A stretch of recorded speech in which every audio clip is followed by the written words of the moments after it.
We have just got to the end of the third day of questioning of Peter Francis, the undercover police officer who infiltrated anti-racist groups and was reported on the family justice campaigns between 1993 and 1997. Unusually, uniquely, as a former SDS officer, he went whistleblower in 2010. I'm joined by Claire Hildreth, who's been watching the evidence today with me. What have you made of what we've heard from Peter Francis in the last session?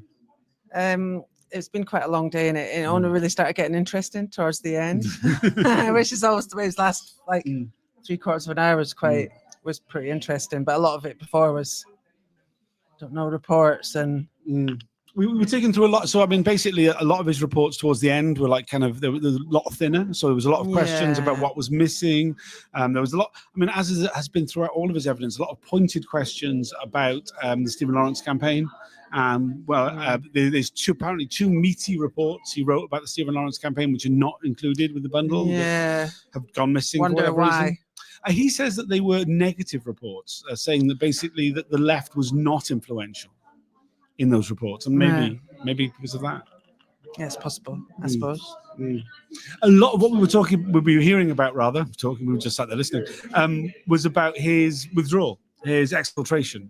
We've not got to the sort of, we've got a little bit of that, haven't we? And he's just sort of gone. I mean, can we talk about everything? Yeah, we can talk about everything. He went to Berlin. Yes, yeah. As part of it, and then he said his pretend mother was ill. Yeah. Was very seriously ill. Yes, I mean, so apparently that had been laid from early on.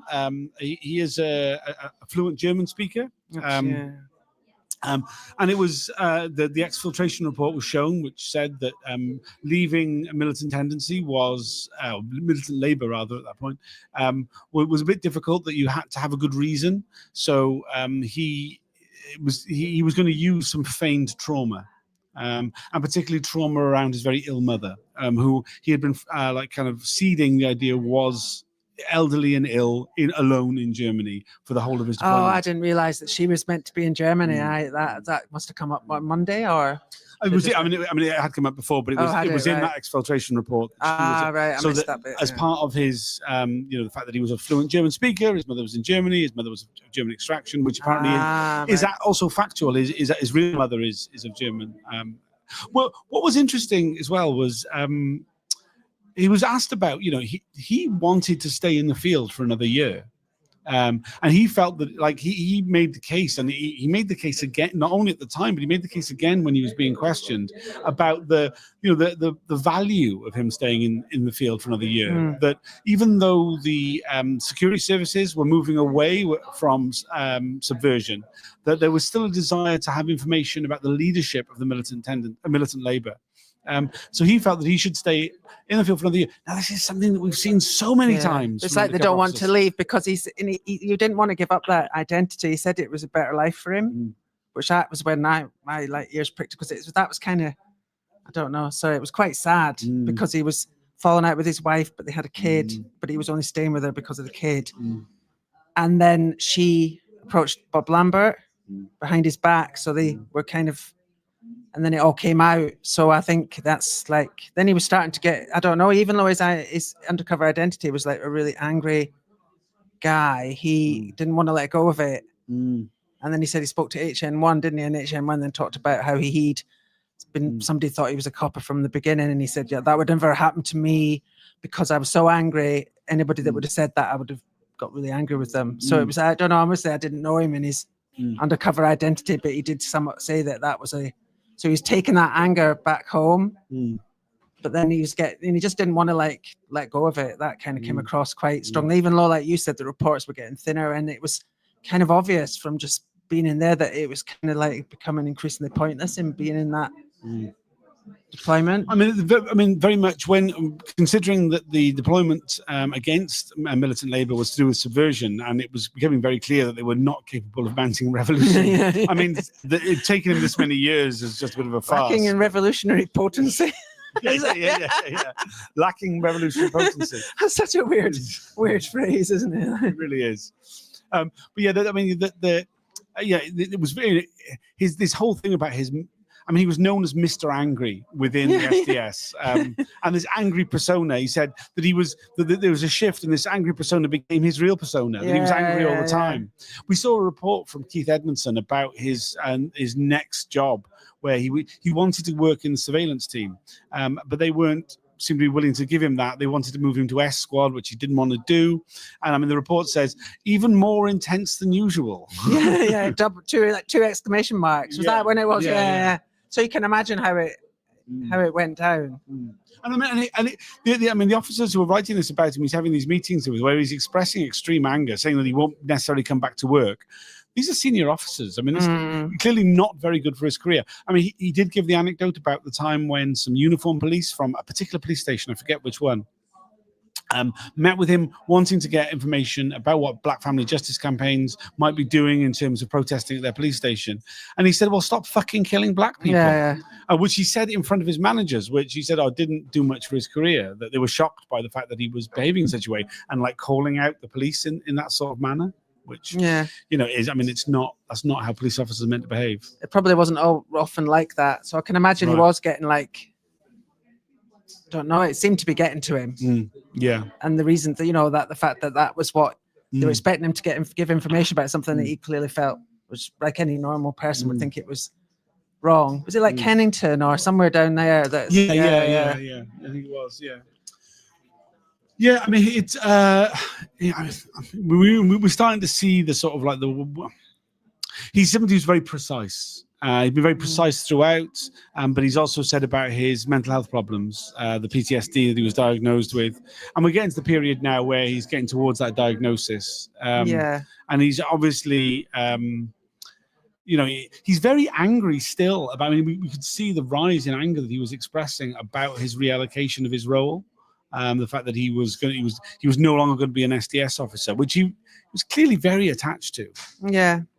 It's obviously we can't kind of understand that kind of mindset, but I also think although like HM1, for example, did continue longer than he was meant to, I think he probably didn't have that same level of attachment to the persona and was ready to get out of it, and probably maybe had a more stable home life that he wanted to get back to. Whereas if your marriage is breaking down and you're unhappy in that way, you're probably going to kind of want to sort of cling to the persona a bit more. It's interesting because like James Thompson also didn't want to leave his undercover role. I mean, that was because he was getting so much out of it. But it's not just them. I mean, like literally, so many of the former undercover officers, if they didn't resist being removed from the field early or on time, they successfully. I mean, like Bob Lambert managed to successfully extend his tour. It was meant to finish before the Christmas, and it was actually the March before he actually left. Did it as well. Yeah, I mean,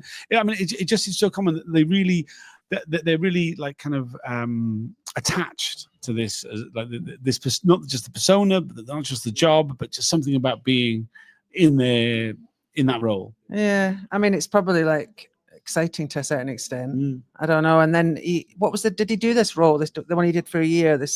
He did some other role, OSU or something. That he wasn't very happy about. Something on S Squad. We didn't really get into that. He was just unhappy about it. But it was quite a low ending, wasn't it? He was like really down the dumps. Apologized to him, or was it Barr for saying I'm sorry to end on such a low point or something? Because it was a bit. Yeah. I mean, it's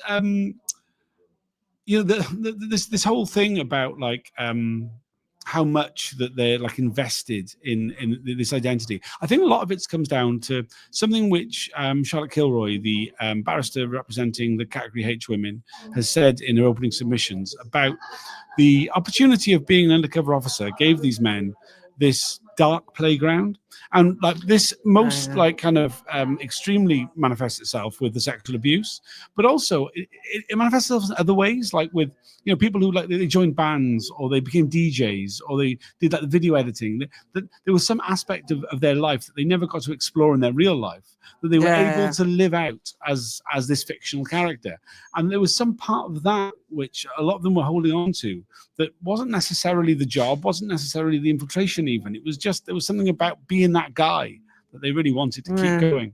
Did he have relationships? Do we know? I mean, he deceived at least 2 women into sexual relationships, but the The understanding is they weren't very long. They weren't very long. They were short, maybe even one night stands. We haven't really explored that yet. Well, Maybe do that's you think we will? Because he's got a full day still. Another full and day. He said it's going to end. He said we're on track. Bar said we're on track to finish tomorrow. Yeah, we are on track. Apparently, we're on track to finish tomorrow, which is good news because it was nearly said that we were going to finish on Friday. I'm just looking at we've had some comments. So let me just do this. So yeah, someone asks. God, I can't read it. Joseph Grimes asked, where was yesterday's footage? So yesterday, the live broadcast was suspended numerous times, and then at the end of the day, it was made private. Now, the morning footage, as I understand it, is now available again on the Undercover Policing Inquiry YouTube channel. But the afternoon, when I last checked, was still private. I presume they're going to edit something out of it. I would say that the lawyers for the inquiry are a lot more jumpy, maybe is the right word. This morning I was informed by one of the lawyers for the inquiry that I was a star pupil, which made me feel quite sick about, really sick actually, about the fact that I hadn't breached the previous day's restriction order. By lunchtime, I was informed by another lawyer for the inquiry that I was on my last warning. And that if I they're two very contradictory things. Yeah. You've gone. I'm on my last warning about my tweeting that I tweeted something that which has happened before. It's not clear what the restriction order is about. So there was a lot of tweets that I didn't send that were scheduled to go out that I deleted. Others that I edited to remove the thing that I thought the issue was. But one of those that I left some piece of information in, very minor. I would argue if it did come to this, I think I've got good grounds for saying that actually what I did tweet out is not something that's restricted. It's kind of connected. So it's really important that I don't breach that again. I might get thrown out. So I mean they are a lot more jumpy than they were. So I don't know when the rest of that video from yesterday will go back up. Another comment from Joyce Giblin. Joyce, thank you so much for the work you're doing for justice on our behalf.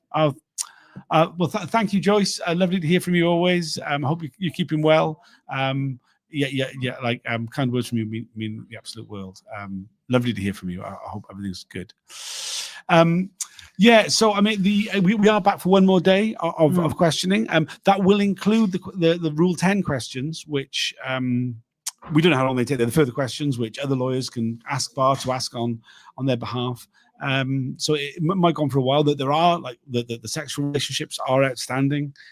There's a number of matters that are outstanding. I mean, we opened with some of the stuff about his whistleblowing, but I imagine there's more there as well. Yeah, they used that Guardian article. Did you talk about that before? That was it was that was quite interesting because I saw somebody looking at it. It was a live question and answer session, and that was kind of.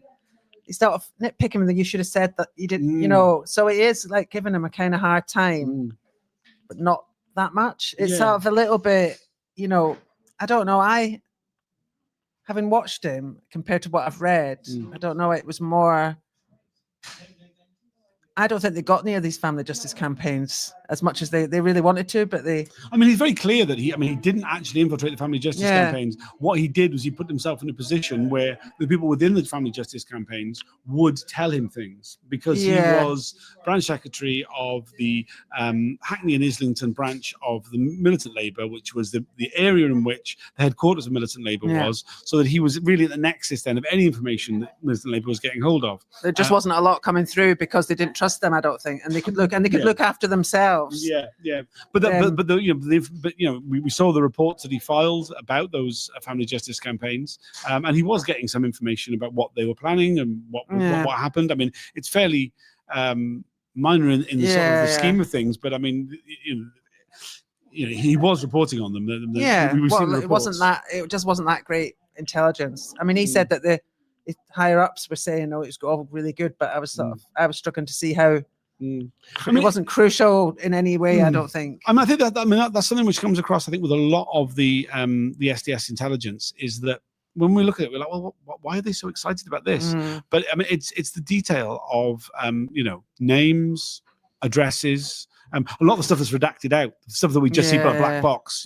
It's that.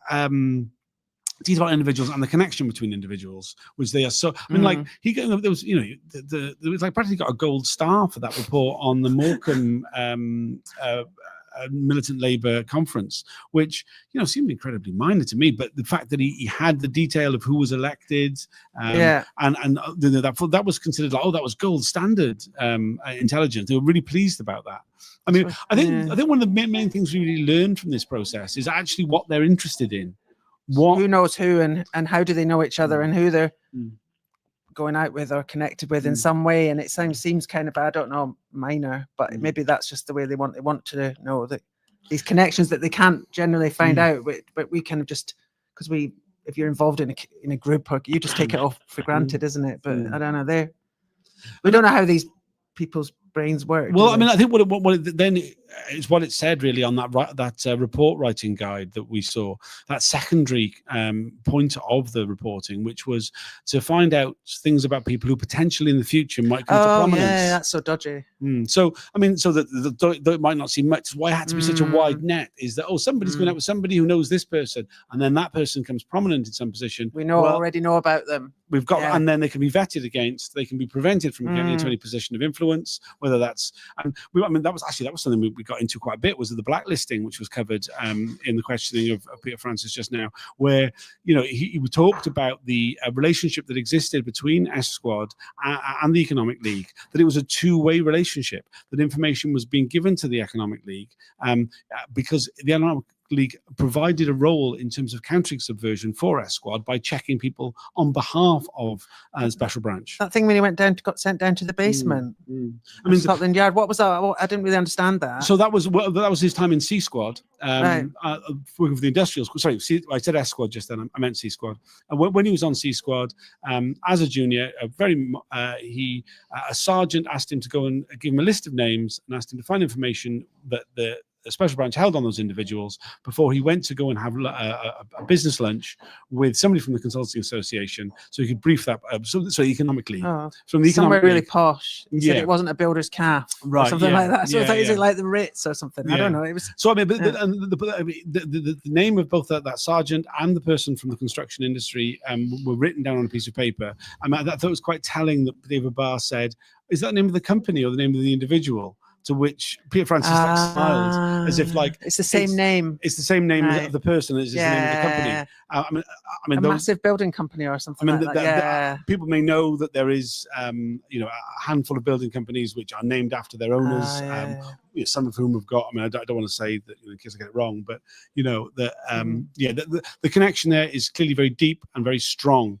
That this wasn't just that the SDS as individual, because he was asked, "Oh, did you personally pass information on?" He was like, "No, not like that. No, it doesn't work like that. It's a proper relationship between Special Branch and these companies." And he said, "Well, was this authorized?" He said, "Well, this is the grey area in which Special Branch loves to live." He said it with a smile. Yeah, very much.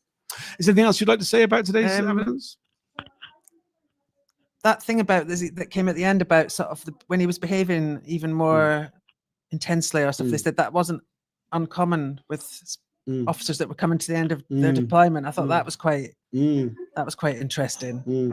They were also angry about it. They didn't want to leave. Yeah, but I think he was obviously you can kind of tell even now he's a very intense guy. So you can imagine him being younger and he could have probably come across as quite sort of scary if you were got on the wrong side of him. I don't know. He's quite an interesting character, I think, because some of them are just, I don't know, boring knobs that wanted to have their end away with as much as possible and really loved that sort of, that living that life. But I think, I don't know, I think he seems quite. Seems maybe a bit cleverer than some of them. I mean, I think he was certainly motivated by his the job more than most. I mean, like a lot of people, like you say, a lot of them seem to be motivated by their own personal gratification. Yeah, a lot of them. You say it so much nicer than I said it. Yeah, some seem to be motivated by their career. But he did seem to be motivated by the job. And like the detail of the job. Yeah, and being good at it and being seen to be good at it. Definitely. Yeah, he said it wasn't somewhere where you got a lot of praise. I think he kind of but he's just sort of accepted that rather than being like, I don't know, was it Andy Fan who was angry that he didn't get enough praise? Yeah. I mean, I mean, it couldn't get a more different character, really. No. Well, I know which one prefer to go for a pint with. It's not Andy. Definitely not going to pint with any of them. No, I know. Don't know. Just I don't know. I wouldn't mind under controlled circumstances. Well, 'Cause I know it's Claire wrong. might be going for a pint with a former undercover police officer. I won't be. I'm sorry. No worries. We are back again tomorrow. It was the fourth and final day of questioning of Peter Francis. It will be the last day of his questioning. We weren't sure if that was going to be the case or not, but it's been confirmed by David Barr that it will be the last day of questioning.